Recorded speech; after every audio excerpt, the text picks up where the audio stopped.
Muy buenas noches, una vez más. Muchísimas gracias a todos que nos están prestando sus oídos y sus ojos para poder compartirles esta información una vez más acá a tu alcance un miércoles a las 8:30 de la noche sin falta. Estamos acá para ustedes, tal vez un poquito tarde, hora latina, pero sin falta.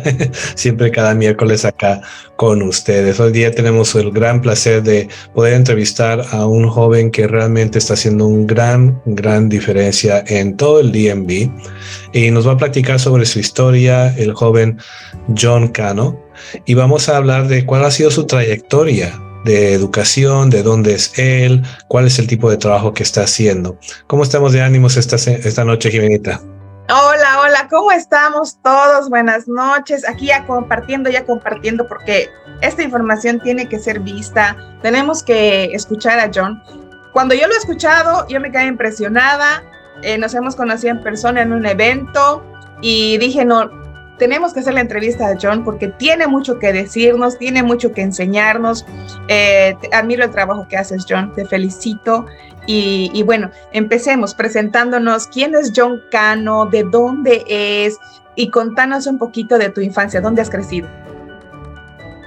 Sí, pues primeramente gracias Carlos, gracias Jimena, gracias a cada uno de ustedes por estar aquí presente. Mi nombre es Jonathan Cano, pues soy hijo de inmigrantes salvadoreños, orgulloso. Yo crecí en lo que es Manassas, Virginia. Ahí me crecí en la iglesia de Todos los Santos, apoyando la iglesia, trabajando con la comunidad. Siempre desde pequeño mi familia me enseñó que el español es el primordial y luego de ahí el inglés es secundario porque ahí puede ir a la escuela y siempre con esa educación de recordar el privilegio que uno tiene, ¿no? De nacer acá, ser bilingüe. Siempre mis padres me han dicho cómo ellos lucharon, me contaron la historia, por qué emigraron, cómo fue ese cruce de emigrar, la discriminación que se vivía, y cómo les costó tantos a ellos. Yo creo que si no fuera por eso, no creo que estaría en este espacio. Es súpermente importante tener esas conversaciones con sus hijos y hijas, porque tal vez yo no estaría aquí, ¿no? Yo lo siento más, en mi sangre, ¿no? Cuando atacan a nuestras comunidades, somos mareros, que nosotros traemos drogas, sabemos que eso no es algo de una comunidad. Sabemos muy bien que es las drogas, el conflicto, la criminalidad, no es un aspecto de una raza, seas latino, seas afroamericano, es un aspecto que alguien necesita ayuda. Eso no incluye porque uno es moreno o hispano. Entonces, para mí eso siempre fue lo más importante de trabajar con la comunidad. Y cuando yo era más joven en la escuela, yo quería ser abogado de inmigración. Yo le miraría esa parte de apoyar a mi familia, a la comunidad, porque no hay muchos abogados que son hispanos, que se ven como yo, como ustedes. Muchos de ellos son blancos, americanos. Entonces, por eso yo me fui a la universidad para estudiar ciencias políticas y español, para mejorar mi español, la escritura, y entender un poco más qué es este sistema política, esta máquina que tenemos aquí en este país. Y después ahí comencé a cambiar mi punto de vista, que el abogado o abogada hacen buen trabajo, pero tienen bastantes límites, porque ellos solo pueden trabajar con la ley que actualmente existe. Entonces, aunque ellos están en contra de una ley, ellos solo se pueden abarcar a lo que es la ley. Entonces, cuando yo comencé a estudiar y vi eso, dije yo, no, eso no es para mí, porque sabemos que nuestras comunidades no basamos a las leyes, porque hay leyes históricamente en este país, siendo legal, han sido racistas. La esclavitud fue legal. tener las diferentes áreas donde los blancos solo podían entrar, los morenos, eso era todo legal. Entonces para mí yo vi, no, ese no era el camino. Entonces de ahí me metí más en las que son las campañas políticas, en abogar al nivel federal, estatal y local para mejorar leyes que discriminan nuestras comunidades. Entonces de ahí yo me metí en las campañas y cuando personas están atacando nuestras comunidades, yo dije, tengo que apoyar la comunidad migrante, la comunidad latina, para mejorar las leyes en Virginia al lado de nuestra comunidad. Porque si no somos nosotros que están luchando para nuestros derechos, ¿quién va a luchar? Entonces por eso tomé esa decisión, no estudiar derecha, pero ir en ese camino de abogar y empoderar.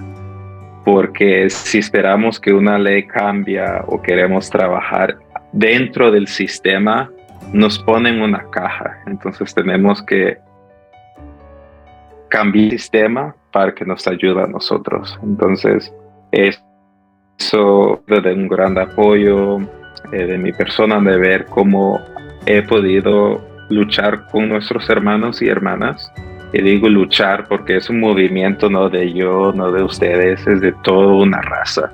Entonces eso ha sido un orgullo para mí. Nuevamente gracias por tenerme acá. Oye, John, cuando tú decías en tu speech, en tu discurso ese día, tú dices, hablen con sus hijos, cuéntenles la verdad, cuéntenles cómo han sufrido al cruzar la frontera, o cómo ha sido el inicio, cómo es ser una primera generación en este país. A mí me ha tocado mucho esto de lo que tú dijiste, John, porque yo siento que nuestra comunidad todavía tiene vergüenza de contarles a los hijos lo difícil que ha sido, o lo difícil que es, porque todavía es difícil hoy en día. Sí, así es, lastimosamente. Nuestras familias, hermanos, hermanas, desde nuestros países hemos sido discriminados. Esa trayectoria de emigrar, ¿verdad? Como bien lo sabemos, no es de un día para otro. Entonces tomar esa decisión no es fácil. Y luego uno lo quiere cargar porque dice, yo voy a luchar por mi familia, mis hijos. ¿Y qué es lo que sucede? Es que a veces tenemos ya nuestros hijos o hijas que se avergüenzan de no por ser latino, porque tal vez ellos tienen un acento, tal vez de su familia tener un acento, aunque hablan los dos idiomas, sus padres todavía no se sienten con esa pena, y por eso digo que es importante tener esas conversaciones, porque así uno puede entender el sacrificio que los padres han hecho y sentirlo en la sangre, porque tienen que ser orgullosos de ser latino y hablar el español. John, contanos un poquito de cuando tú estabas en la escuela. ¿Tú has sentido o has tenido que traducir para tus papás alguna vez? ¿Has sentido esta pena de tus papás posiblemente? O tus papás ya, tal vez, como tú dices, hablaban inglés, pero tenían el acento. ¿O has sentido que en las escuelas han discriminado? ¿Has sentido algo de discriminación alguna vez? Sí, claro, en la escuela, en el trabajo. Bien me recuerdo una vez mi papá me recogió en la escuela y íbamos manejando la casa, un policía nos paró y mi papá me dijo, yo sé por qué nos paró. Y era por ser latino. Yo recuerdo, yo tenía como unos 14 años y mi papá bajó la ventanilla, ¿verdad? Le preguntó al oficial en inglés, ¿qué es lo que yo hice malo? ¿Por qué me detuviste? Y le habló en inglés. Y cuando escuchó que mi papá habló en inglés, el policía pues se asustó y no hallaba qué decir. Es que, yo pensé que tu sticker estaba vencido de inspección. Y que no era cierto. Entonces cuando él vio que mi papá habló inglés, él dijo, no, todo está bien, perdón, tenga un buen día. Y de ahí pues se nota, ¿verdad? Que simplemente por tener un color de piel un poco más oscuro, traes como una flecha en tu espalda. Entonces, siempre tener ese pensamiento que tienes que estar en un camino correcto o no saber qué es lo que te va a suceder, porque personas nos ven como un criminal por la prensa y los políticos que han pintado una imagen a nosotros. Entonces sí, lo he vivido, me ha tocado traducir también con mis padres en citas de doctores y abogar a la misma vez, porque también se sentía esa discriminación, y de ahí de abogar para ellos, porque ellos decían una cosa, los doctores o los secretarios, que no eran ciertos. Entonces, lastimosamente es algo que muchos de nosotros nos ha tocado hacer como niños nacidos acá. ¿Tú crees, John, perdón, Carlitos, ¿tú crees que ya nos hemos acostumbrado a esa discriminación? Porque ya hay personas que dicen, no, a mí nunca me han discriminado, pero la discriminación sí está en todo punto, porque te tratan de diferente manera y te dicen algunas veces, a mí me ha pasado en el médico, por ejemplo, conmigo me dicen, si serías americano, el trato sería muy diferente. Y esto me lo dijeron las mismas enfermeras cuando vieron el trato del médico cuando lo estaban atendiendo a mi hijo, ¿no? Entonces, cositas así que, bueno, yo no les prestaba atención, pero posiblemente en cierto punto también ya lo hemos normalizado, ¿no?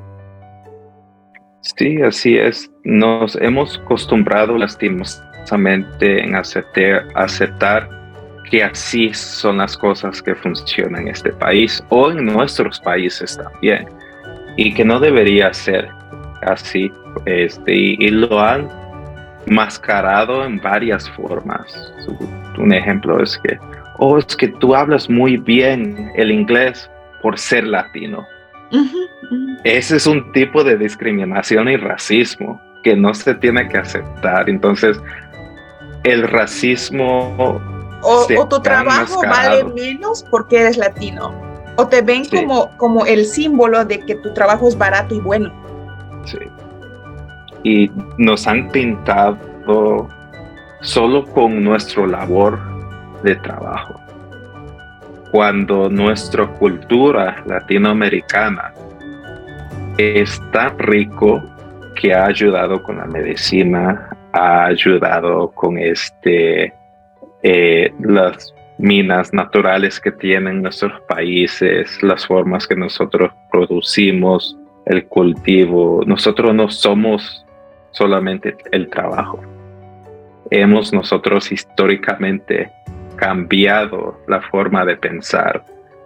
Se ve con los pueblos mayas que todavía existen, que ellos identificaron pues el calendario que tenemos ahorita, en estudiar las estrellas.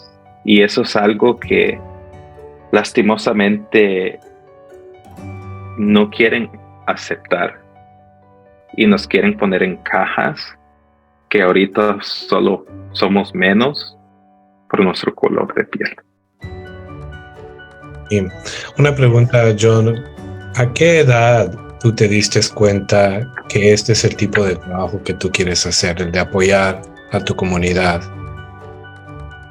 Sí, para mí yo creo que fue ya cuando entré a la universidad. Como mencioné, yo quería estudiar derecho para ser abogado, y sí, como a los 18 vi que es un buen vehículo, pero hay otras maneras de hacer impacto fuerte. Porque un abogado no hace cambios sistemáticos y sí ayudan a personas individuales, pero la lucha de abogar para cambios es de empoderar a nuestra comunidad, no de estar atrás de una ley, porque la ley también nos divide. Es que yo tengo papeles, yo soy ciudadano, tú eres residente, tú eres TPS. Cuando en realidad nosotros tenemos o tú no tienes nada. O tú no tienes nada también. Entonces, yo lo veo de una forma de luchar como comunidad y raza. porque así podemos hacer los cambios. Imagínense unirse los hondureños, los mexicanos, los salvadoreños para un cambio en totalidad, y todos los países de Latinoamérica olvidar de dónde somos y unirnos como una comunidad latina para un cambio aquí en este país. Ese es el poder que puede cambiar estos sistemas. No es un abogado. El abogado nos puede cambiar nuestra vida diaria de una persona, pero de luchar para cambios para todos, nos toca a nosotros. Así es. John, contanos cómo ha sido el proceso de entrar a la universidad para ti. ¿Tú ves que ha sido sencillo? Contanos un poquito esto. ¿Cómo ha sido tu preparación para entrar a la universidad? Sí, fue difícil. Yo tuve pues la bendición de mis padres de que ellos me ponieron a una escuela privada. Pero siendo así, teniendo ese acceso de los maestros más personal, todavía hubo ese tipo de discriminación, ¿verdad? Entonces, para ir y aplicar y prepararme para los exámenes, no tenía ese apoyo como tenía otros estudiantes. Entonces, de mí, pues, era de siempre estar escuchando la radio latino, porque así nosotros aprendemos y todavía absorbamos información. Entonces, de ahí, pues, escuchamos, creo que fue 11:20 AM, que estaban dando clases de SAT Prep en español para estudiantes latinos. De ahí, pues, mis padres se informaron también, y yo pude tener esa ayuda de prepararme para esos exámenes de SATs, y que esos exámenes SATs eran difíciles en ese entonces, porque si tú no tenías el acceso de pagar un tutor o acceso a los servicios gratis de prepararte, estudios han dicho que eso ha complicado a las personas de bajos recursos. Entonces, para las personas de mi edad que nacieron en el 94, 95, 96 y antes de eso, entrar a la universidad se complicaba un poco más porque teníamos esos exámenes. Entonces sí me costó un poco, pero gracias por la lucha de mis padres y siempre estar sintonizado en la radio, en las noticias, pudimos acceder a esos apoyos. Porque los consejeros casi no me ayudaron. Era entre yo y mis padres buscar esa ayuda. Sí. Carlitos, contanos un poquito sobre estos tests o estos exámenes que John nos está comentando. Claro, básicamente hoy en día ahora existen dos exámenes. Anteriormente solamente existía uno, el SAT, lo que llaman en inglés el SAT. Y hoy en día también existe el ACT, que también es un segundo tipo de examen estándar.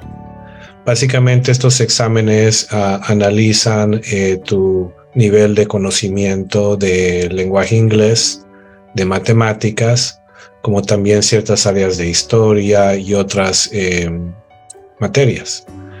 Todo esto es para poder darle un puntaje final al estudiante de realmente cuánto conocimiento está trayendo de la escuela secundaria, que le va a ayudar a sacar buenas calificaciones a nivel universitario. Mientras más alto el puntaje, es más probable que el estudiante también saque buenas calificaciones en la universidad. Entonces, si el joven saca un bajo puntaje, muy probable las universidades no lo van a considerar, ¿no? Como John dijo hace unos instantes, años previos el proceso de admisión era más basado en los resultados de esos exámenes. Hoy en día, especialmente también por el tema de COVID, porque muchísimas universidades perdieron varios estudiantes que dejaron de asistir por el hecho de que no querían contraer el COVID, etcétera. Han cambiado su modelo de estudio, de enseñar. Ahora hay muchas clases en línea, etcétera. Muchas universidades hoy en día ahora están dando la opción de que el presentar los exámenes SAT o ACT es opcional, no es obligatorio, pero pre-COVID era obligatorio, ¿no? Entonces, padres de familia, estamos en temporada ahora alta. de presentar solicitudes de admisión a las universidades. Sus hijos ya deberían haber tomado o ya van a estar a punto de tomar los exámenes estándares de ACT o SAT. Entonces, lo que les quiero aconsejar es lo siguiente, de que solamente presenten los resultados de estos exámenes si saca su hijo o su hija un puntaje alto.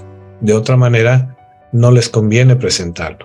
Más bien que evalúen al joven basado en sus otros criterios, sus calificaciones actuales de las clases, su trabajo voluntario, si han tenido cargos de ser líder o han hecho trabajo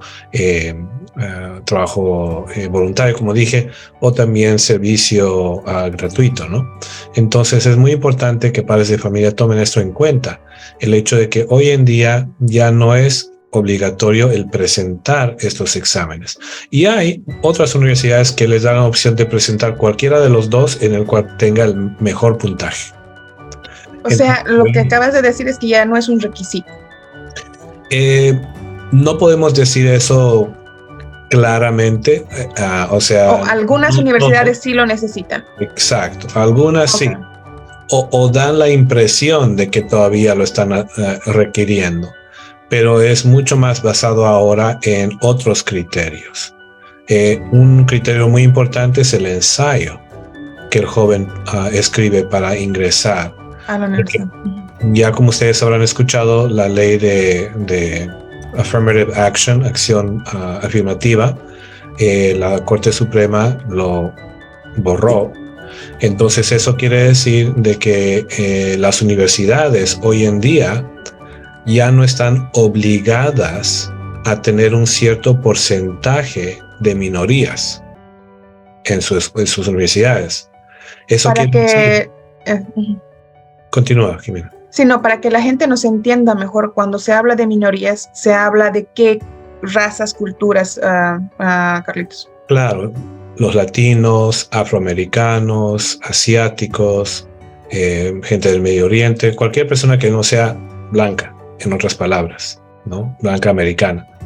Entonces, hoy en día se está basando mucho más se está valorando, quiero decir, mucho más los ensayos para presentar estas aplicaciones de admisiones a las universidades. Dentro de los ensayos, un joven puede explicar el tema de la raza, cómo le ha afectado ser latino, ser afroamericano, si ha experimentado algún tipo de discriminación, racismo, etcétera. Pero ya la universidad no pregunta eso en la solicitud de admisión, lo que les da la oportunidad a los estudiantes blancos a tener una mejor oportunidad de ser admitidos, porque por solamente números hay mucho más joven blanco que latinos o que morenos. Es por eso que salió esa ley hace unos años atrás. Es para que les puedan dar una oportunidad a otras razas a poder llegar a esas universidades. John, contanos un poquito acerca de estas leyes. Yo sé que tú trabajas, ¿no? Para la creación de estas, proponer ciertas leyes. ¿Cómo funciona eso? Estás con el mute. Sí, gracias. Entonces, para crear nuevas leyes o introducir nuevas ideas para que sean ley, comienza a tener conversaciones con personas impactadas. Entonces, para nosotros que trabaja junto y al lado de la comunidad, no somos nosotros como personas graduadas o abogados que decimos, es que yo entiendo esta teoría y sabemos que esta teoría va a funcionar, entonces vamos a crear esta ley. Entonces, para nosotros es escuchar a la comunidad. Un ejemplo que podemos dar, que fue una lucha por más de 10 años, fue las licencias de conducir aquí en el estado de Virginia. La ley antes del 9/11, personas con no tener estatus en este país podían manejar con una licencia. Después del 9/11, que los atentos a las Torres Gemelas, esas personas obtuvieron licencias de Virginia. Y algo que yo quiero decir muy claro, que ellos tuvieron visas. Entonces ellos estaban aquí legalmente, pero sabemos cómo funciona la política. Ellos usaron esa imagen de un inmigrante de color oscuro que usaron una licencia de Virginia. De ahí se adaptaron y aceptaron crear una ley que las personas que no tienen papeles no van a tener ese privilegio de manejar. Entonces, por años nosotros escuchábamos la comunidad. ¿Qué cambios quieren ver ustedes aquí en el estado de Virginia? Entonces, lo que muchos de ellos decían, el acceso de manejar, porque el raitero nos cobra demasiado. Si yo quiero ir al consulado de Guatemala o de Honduras, de El Salvador, me están cobrando $120 por estar ahí por unos 4 horas. Si yo quiero ir y llevar mis hijos a un partido de fútbol o de vacaciones, bien me tengo que arriesgar manejar sin licencia. Entonces, para nosotros escuchábamos los retos de la comunidad y de ahí nos poníamos nosotros como Centro de Justicia Legal, como Bacolao, como Casa de Maryland, Casa de Virginia, Nueva Mayoría de Virginia, muchas organizaciones estábamos escuchando, viendo cómo podíamos cambiar esa ley. Y de ahí vimos que era cambiar el código de Virginia. Entonces, las leyes de Virginia a través de la Asamblea General, que es donde se hacen los cambios legislativos y donde se toman las decisiones de leyes. Entonces, de ahí comenzamos a ver quién va a ser esa persona que va a presentar esa ley. Y de ahí hablábamos con ellos, tenemos esta idea, y hemos escuchado a la comunidad y eso se tiene que lograr porque va a crear carreteras más seguras, va a crear más trabajos y empleo y un bienestar para las familias. Entonces, para muchos de las organizaciones que luchan para los derechos de inmigrantes, derechos de los trabajadores, nos basamos a lo que dice la comunidad y que lo vive. Porque la teoría es una cosa, pero vivir la actualidad es otra. Entonces nosotros vamos a la actualidad y educamos a los políticos, porque esa es otra cosa que también muchos piensan, que los políticos son unas personas que conocen todos los retos que nosotros enfrentamos, siendo comunidad migrante, comunidad afroamericano o afrolatinos. Si ellos no escuchan de nosotros, ellos van a pensar que nuestras vidas están bien. Entonces, así es como nosotros trabajamos, es escuchar y luego que la misma comunidad hablen con ellos, para que así, a la misma vez, ellos se puedan involucrar en lo que es esta máquina política y entender que ellos tienen una voz y un poder de hacer cambios. Entonces así es como nosotros trabajamos en cambiar esas leyes. Y a veces no es de cambiar leyes, a veces es de matar propuestas que nos pueden dañar. A nuestras comunidades. Mostrando la otra cara, ¿no? Porque obviamente cuando hay leyes que proponen y nos hacen ver como si fuéramos delincuentes, entonces ahí sale la otra cara y dicen, no, nosotros no somos unos delincuentes, ¿no? Y hay que comprobar también eso, porque de eso yo me imagino que se encargan ustedes, ¿no? De buscar personas, pruebas, testigos, etcétera, etcétera. Sí, así es. Entonces a veces hay años que nosotros estamos empujando para mejorar leyes y otros años estamos en la defensiva. Entonces, un ejemplo, pues el año pasado se introdujo una propuesta que querían quitar la matrícula estatal para los jóvenes que no tenían papeles. Entonces nosotros nos estábamos preparando para matar esa propuesta, porque sabemos que si uno, aunque no nació acá, vive aquí en Virginia, se graduó en Virginia de un high school, merece esa matrícula estatal como que fuera residente en Virginia. Porque si vemos el otro lado de la moneda, yo puedo vivir en Maryland, graduarme de Maryland de un high school, pero si yo me muevo a Virginia y vivo por 2 años en Virginia, yo soy residente de Virginia y ya me dan esa matrícula como que si yo fuera aquí toda mi vida.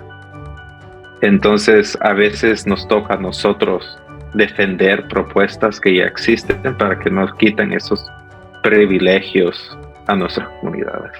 Un factor muy importante a lo que acabas de mencionar, John, es el hecho de que, y nosotros tenemos mucho conocimiento en este ambiente de lo de la matrícula estatal para jóvenes indocumentados, como también los jóvenes que tienen el estatus de DACA o TPS. Pero uno de los factores muy importantes que se tiene que recalcar acá es de que la razón por cual un estado determina a una persona como residente es cuando esa persona está contribuyendo a través de sus impuestos a ese estado. Porque una persona puede vivir en Maryland, quiero decir, puede venirse de Maryland a Virginia, pero si el joven vive en Virginia y los papás siguen viviendo en Maryland y los papás están pagando impuestos en Maryland, el joven no es residente de Virginia, porque quien está pagando los impuestos son los papás y ellos viven en Maryland. Entonces es muy importante, padres de familia, para todos los que nos están escuchando el día de hoy, si ustedes viven en Maryland, en Virginia, de que para que sus hijos puedan ser considerados residentes del estado de donde están asistiendo a la universidad, ustedes como papás tienen que estar pagando impuestos en ese estado y poderlo demostrar a través de su declaración de impuestos. Sí, y serían 2 años de pruebas que ellos tienen que dar. Uh-huh. Exacto. John, que yo me imagino que tú en todo este tiempo has escuchado mucho de que los latinos no pagan impuestos o que los latinos no aportan. Siempre que alguna vez tengo conversaciones con algunos clientes, dicen, me acuerdo que una de las trabajadoras estaba siendo ciudadana y dice, entonces ahora vas a saber lo que es pagar impuestos. Y yo le dije, ¿a qué te refieres con eso? Y me dice, porque claro, es que ahora ya es ciudadana, entonces ahora ya tiene que pagar impuestos. Le dije, no, una persona inmigrante que no está legalmente establecida en el país paga impuestos.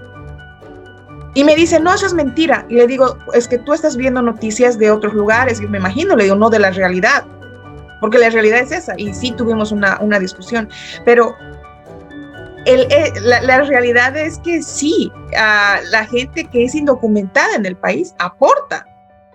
Millones de dólares. Millones de dólares que aportamos, yendo compras a las tiendas, comprando carros, comprando cualquier cosa que se compra en ese país ya tiene impuestos.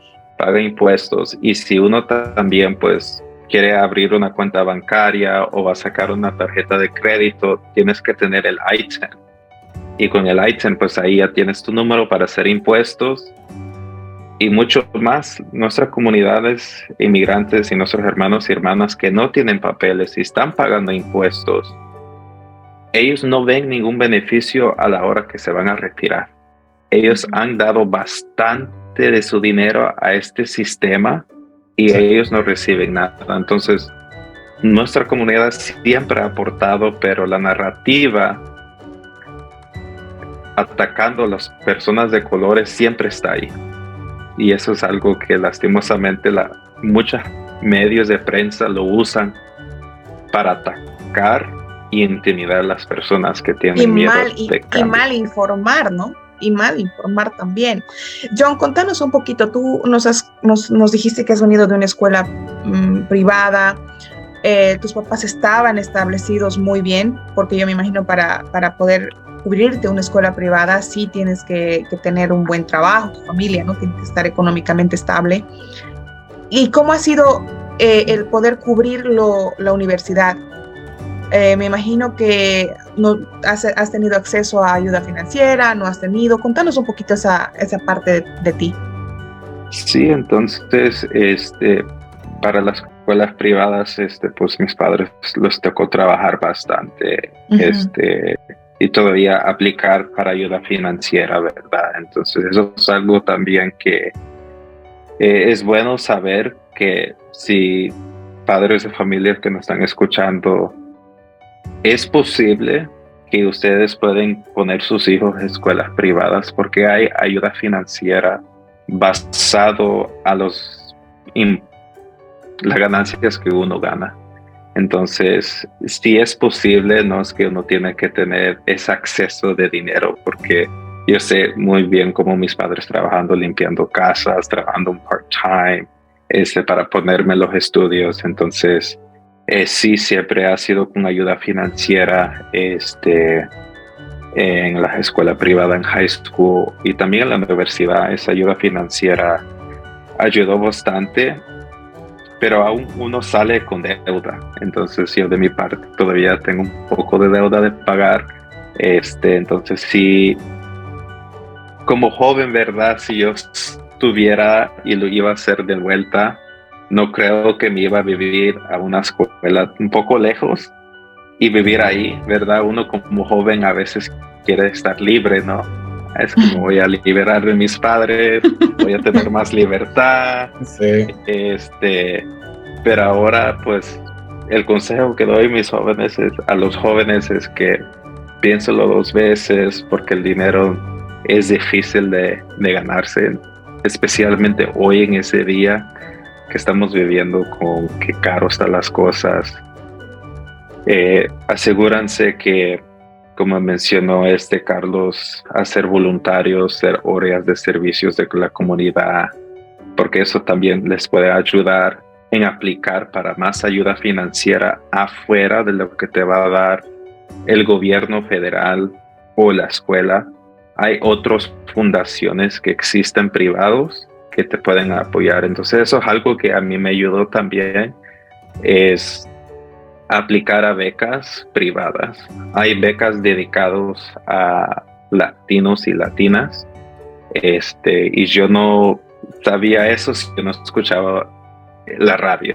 Entonces, algo que yo les dijera a todos que todavía usan la radio, escuchan los medios como están haciendo ahorita, porque eso es de un gran apoyo.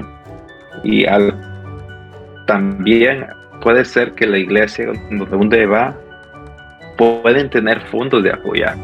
Entonces, no solo de pensar que es el gobierno federal o la escuela que le va a dar ayuda, hay otros vehículos, porque eso sí me ayudó. Y también trabajar dentro de la universidad.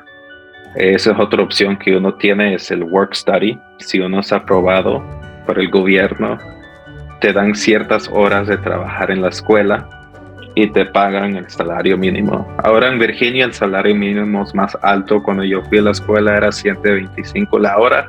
Entonces mis cheques no eran muy grandes, ¿verdad? Pero sí me ayudaba a comprar los libros, ahorrar un poco de dinero si yo quería comprar algo de comer. Entonces sí, siempre es de explorar y hablar y no tener ese temor de pedir ayuda. Porque así como a mí me ayudaron, así se le puede ayudar a los demás. Algo que sería bueno recalcar es que hoy en día, gracias a Dios, existen becas no solamente para jóvenes que tienen papeles, sino también para jóvenes indocumentados. Literalmente existen becas para jóvenes indocumentados, jóvenes que tienen el estatus de DACA, jóvenes que tienen el estatus de TPS. Hace unas entrevistas atrás, nosotros tuvimos el privilegio de entrevistar a una de nuestras clientes, a quien le pudimos ayudar a conseguir una beca de $39,000, y ella tiene estatus de DACA. No es una persona con residencia permanente o ciudadanía americana.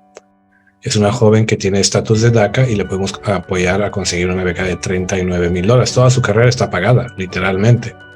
Entonces, lo interesante de esto, Carlitos, también hay que recalcar, es que esta familia no creía mucho en esto. Exacto. Eso es otro punto. Muchos de nuestros padres latinos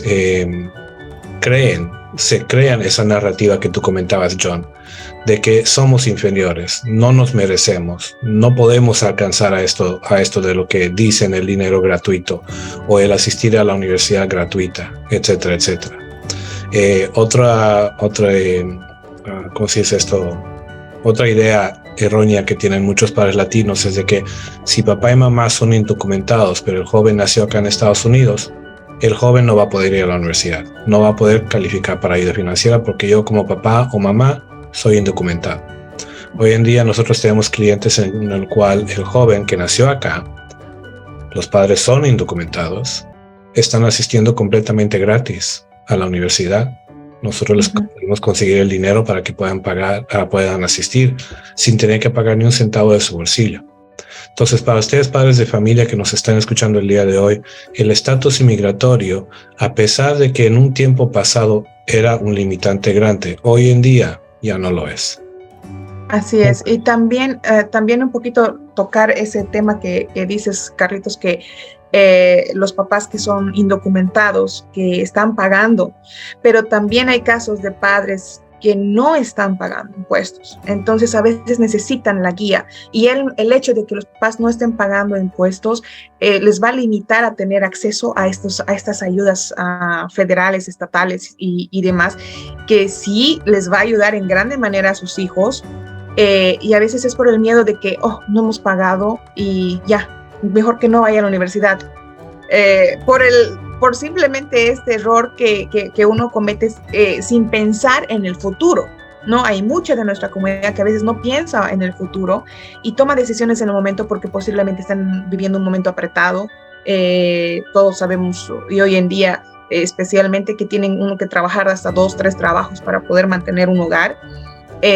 Para mucha de nuestra comunidad, por el mismo hecho que lo que acabábamos de decir, de que latino cobra barato, y ya se nos ha metido esa idea en la cabeza de que la mano de obra latina es la más barata que hay, y uno se tiene que ajustar a eso, y bueno, es por eso mismo que nuestra gente anda apretada todo el tiempo, ¿no? Y tiene que trabajar extra horas, tiene que trabajar mucho más.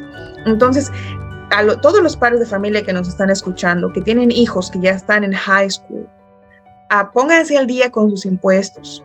Esto les va a ayudar de mucho, les va a abrir las puertas, va a hacer que sus hijos sigan soñando en un mañana, porque hemos escuchado, Carlitos, no me vas a dejar mentir, cuántas familias nos han dicho que ya sus hijos estaban ya como que ya no hay para mí porque no tengo el dinero.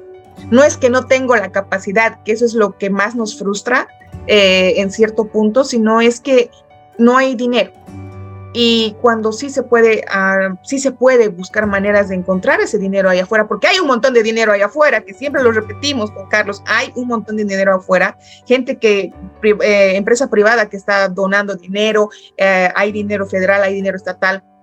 Y John, si nos puedes aclarar un poco también esto de que uno tiene que buscar la ayuda constantemente. No es que has buscado ayuda al principio de tu carrera y ya te has olvidado. Yo me imagino que has continuado, has tenido un plan A, un plan B en el transcurso de los años que has venido estudiando. Sí, así es, siempre es de seguir, estar al tanto de lo que está sucediendo y siempre mantener esos contactos de las personas que inicialmente le ayudaron, especialmente para las personas que tal vez no tienen los estatus y tienen hijos que van y quieren ir a estudiar, y a veces sé que piensan, es que si yo hago mis impuestos yo voy a deber al gobierno. Buscan agencias y organizaciones que le pueden ayudar a ustedes en entender cómo se hacen los impuestos. Entonces para mí era siempre importante de aprender dónde puedo pedir más ayuda, entender más los códigos de impuestos. Un ejemplo, uno que es jornalero o contratista que trabaja por su propia cuenta, hay maneras de reducir, ¿verdad?, el dinero que uno debe al gobierno. Y eso es importante, que uno tiene que acercarse a esas agencias que les pueden dar esa asesoría. Si uno tiene una compañía o es contratista o es jornalero, para que así ellos puedan hacer sus impuestos la forma que les ayuda al 100. Entonces sí, siempre es de estar atento y estar involucrado en organizaciones comunitarias, porque ellos siempre traen esos recursos hacia nosotros. Entonces así es donde yo pude aprender un poco más. Siempre estar atento y activo en mi misma comunidad, sea en la iglesia, sea con deporte, sea un centro comunitario. Siempre hay esos recursos disponibles. Y no está malo pedir ayuda, no está malo preguntar, porque estás ahorrando en una beca que tú puedes encontrar, te puedes ahorrar $500, hasta te puedes ahorrar miles, muchos más, ¿no? Entonces, a veces no es bueno menospreciar tampoco este tipo de apoyos, porque esos $500 te sirven para libros, te pueden servir para tu comida, para tu gasolina. Entonces sí hay que darle valor aunque parezca pequeño, hay que darle valor a este tipo de ayuda, ¿no? Y no tener vergüenza de pedirlo, porque siento que los jóvenes, tal vez por esto de que los padres los sobreprotegemos por el mismo hecho de ser latinos, porque ya hemos venido hablando bastante acerca de esto, que inclusive los padres no quieren que sus hijos hablen español, yo siempre lo pongo desde ese punto de vista, para protegerlos, porque uno como padre, como latino, ha sufrido cierta discriminación por el acento, por la falta de inglés. No quieren que esto sufran sus hijos, entonces prefieren que sus hijos solo hablen inglés, ¿no? Para que no sufran, así por decirlo, o porque se sienten avergonzados también, ¿no? Por los sucesos de discriminación que hayan venido pasando, se sienten avergonzados, entonces empujan a que los hijos no hablen español, ¿no? Hacen que los hijos no hablen español. Entonces, John, ¿qué les dirías tú a estas familias? Conozco un montón, por si acaso, conozco un montón, y me imagino que tú también conoces. ¿Qué les dirías a estas familias? Sí, primeramente, todas las personas en este país, en todo el mundo, han recibido ayuda de una forma. Entonces, decir, no, es que yo no puedo pedir esta ayuda porque yo voy a tener vergüenza. Todos han tenido un tipo de apoyo donde ellos están donde están. Por ejemplo, de mi parte, mis padres trabajando part-time, limpiando casas, recibiendo apoyo de diferentes áreas y institutos. Eso me ayudó a estar donde yo estoy. Entonces, de hablar y tener esas conversaciones con agencias, porque uno nunca sabe, la peor cosa que le pueden decir es un no. Y ese no es que ya no tienes ese acceso, ¿verdad? Entonces, eso es la única cosa que uno va a perder. Entonces, siempre es bueno, porque todos hemos sido ayudados de una forma u otra. Algo más que quiero decir a las familias, que practiquen el español con sus hijos y sus hijas, porque eso es súpermente importante de mantener nuestra cultura y esas enseñanzas y ser orgullo, porque aunque tal vez uno quiere proteger sus hijos y hijas, algo que no se puede proteger lastimosamente es el color de nuestra piel. No importa si uno no hable el español, lo que ellos ven primeramente es nuestra piel.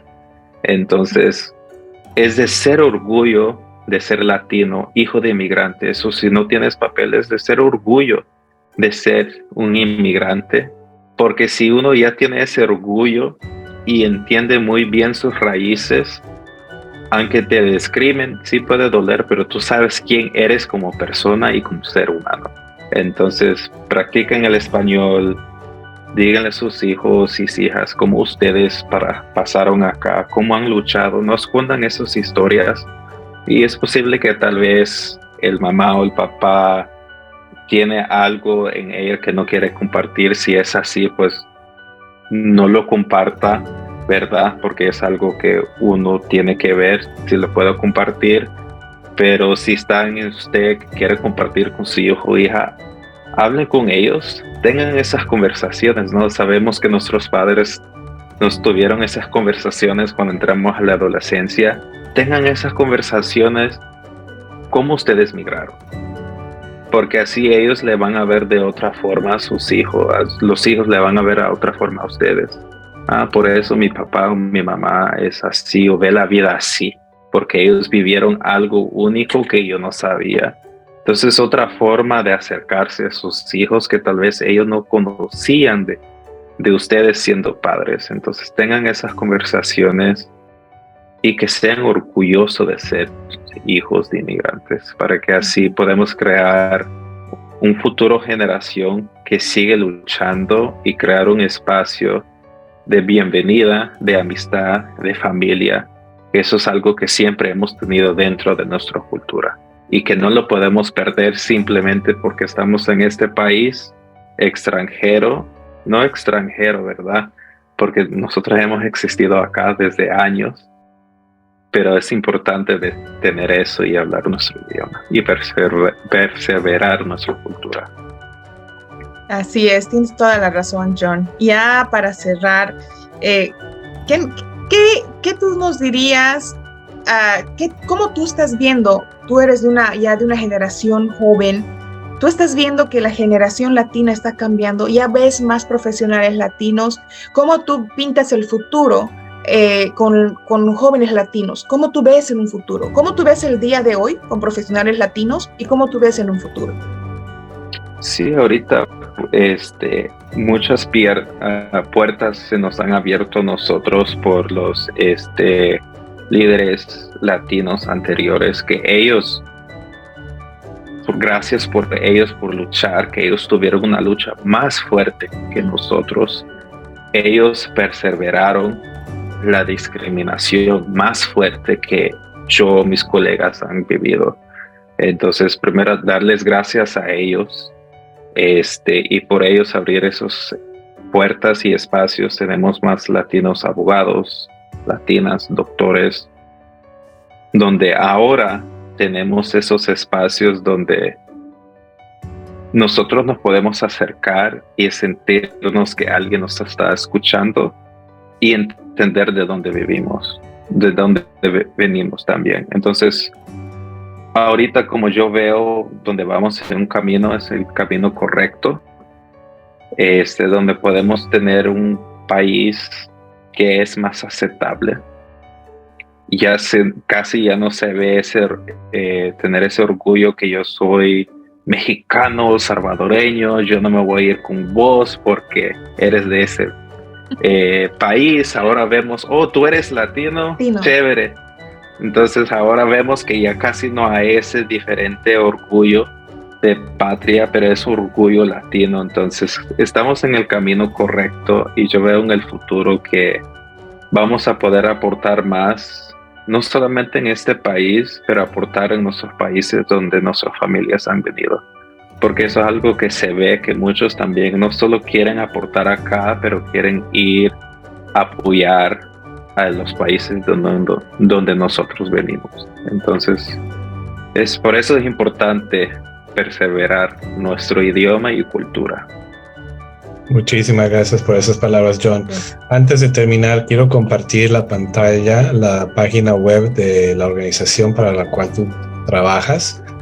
Y si puedes compartirnos un número de teléfono donde una persona que tenga algún tipo de necesidad podría comunicarse con ustedes. Así es, John, si nos puedes poner aquí en los comentarios el link de tu organización de esta y también tu número, así para que las personas que vean esta entrevista puedan tener acceso a tu información y a tu organización también. Sí, claro. Entonces, nuestra organización somos el Centro de Justicia de Asistencia Legal. Tenemos varias oficinas en diferentes partes del estado de Virginia. Tenemos oficinas en lo que es el área del norte de Virginia, que está ubicado en Falls Church. Ahí es donde yo trabajo. Mi número de teléfono personal de trabajo es el 434-249-4118. Ahí ustedes me pueden mandar mensajes de textos, mensajes de WhatsApp o llamadas para ver cómo los podemos apoyar. Si ustedes quieren hablar directamente a nuestra oficina, nuestro número de oficina de Falls Church es el 703-778-3450. Entonces yo les puedo compartir. ¿Puedes repetir tu número de contacto personal o el tuyo directo? Sí, mi número directo es el 434-249-4118. Y de la oficina de Falls Church es el 703-778 3450. Y también tenemos oficinas en lo que es Richmond, y ahí está el número de teléfono, que es el 804-643-1086. También nosotros tenemos una oficina en Petersburg, Virginia, que está como a 30 minutos de Richmond, y ese número de teléfono es el 804-862-2205.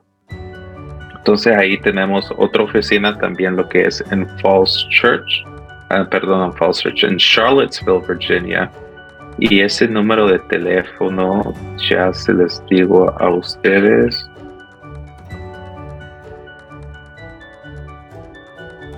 Ese número de teléfono. Sí, gracias.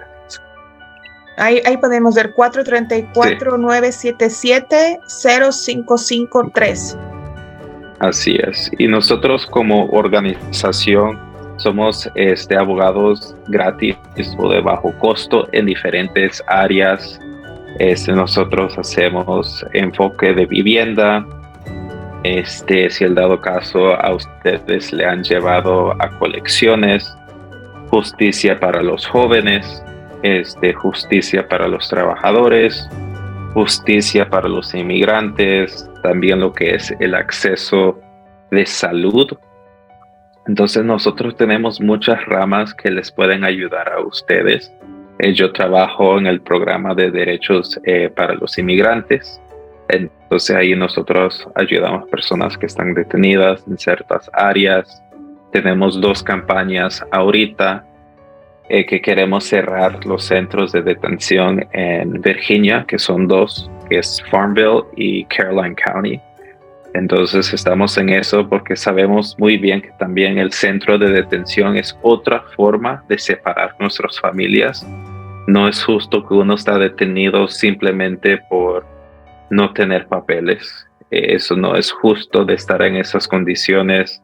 Y no solamente eso, las condiciones de estar en esos centros de detención son horribles. Y se vio eso. ¿No? Solo pone a nuestros compatriotas como criminales. Como criminales, nos tratan mal, no tener acceso de salud. A veces la comida está podrida. Entonces vemos que hay muchos problemas. Y de una perspectiva de humanidad no es correcto tampoco. Entonces tenemos varias campañas de vivienda.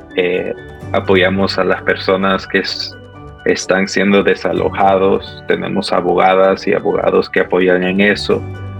Porque es posible que uno debe, ¿verdad?, renta. Pero ¿cómo están las condiciones donde están viviendo?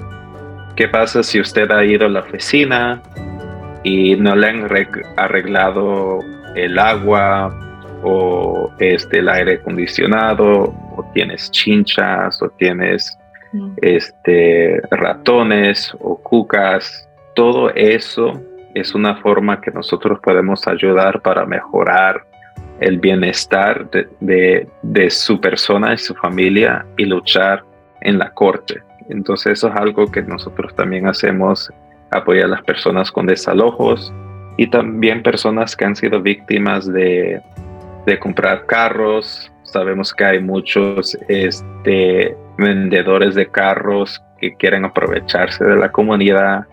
Eso es algo que nosotros ayudamos también. Si le han mandado en colecciones, eso es algo que nosotros les podemos ayudar en ese aspecto. Asuntos de trabajo también. Si ustedes han sido víctimas de robo de salario, eso es algo que también nosotros ayudamos. Y si al dado caso no podemos por capacidad, porque somos una organización algo pequeña, nosotros tenemos personas de confianza que le podemos recomendar. Porque sabemos que aquí hay muchos abogados que son buenos y hay muchos abogados que son malos. Y también hay notarios que se pasan como abogados. Y hay que recordar que los notarios en este país no todos son abogados. En nuestros países normalmente los notarios son abogados, y aquí en este país no es así. Entonces, si al dado caso no le podemos ayudar, siempre le vamos a dar ese recurso y apoyo. Así es, excelente, John. Yo te felicito por el trabajo que ustedes realizan, porque sé que mucho de su tiempo es voluntariado. Ustedes regalan mucho a la comunidad o están donando mucho a la comunidad. Te felicito por todo el trabajo que estás haciendo y también por ser un hijo de inmigrantes que vale la pena resaltar. Muchas gracias por todo tu tiempo, por todo tu trabajo. Y bueno, ya te voy a estar contactando después igual. Sí, gracias, Jimena. Gracias, George. Gracias, Jimena, por esta noche. Ya nos conocen, nosotros acá en A Tu Alcance estamos cada miércoles a las 8:30 y siempre nos vamos a estar conectando. Hasta una siguiente ocasión. Hasta el siguiente miércoles. Que pasen. Gracias. Hasta luego. Gracias.